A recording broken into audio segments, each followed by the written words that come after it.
Let God shape your life. And this is Salita ng Diyos, ang ating gabay. Today is Thursday, July 30, 2026, of the 17th week in Ordinary Time. In today's first reading, taken from the book of the prophet Jeremiah, chapter 18, verses 1 to 6, God tells Jeremiah to go to the potter's house. There, Jeremiah sees the potter working with clay. When the clay does not turn out well, the potter does not throw it away. He shapes it again into another vessel. This is a beautiful image of God's love for us.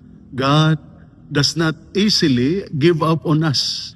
When we make mistakes, He can still reshape us. When we fall, He can still lift us up. When life becomes messy, He can still form something beautiful. But clay must be soft in the hands of the potter. In the same way, our hearts must remain humble before God. If our hearts are hardened by pride, anger, selfishness, or stubbornness, it becomes difficult for God to shape us.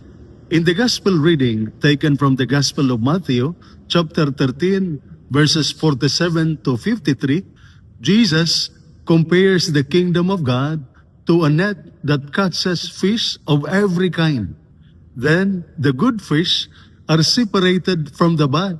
This reminds us that our choices matters. One day, we will all stand before God.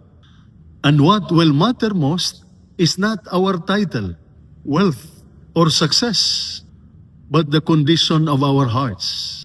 Today, let us allow God to shape our thoughts, words, decisions, and relationships. Let us not be afraid of His correction.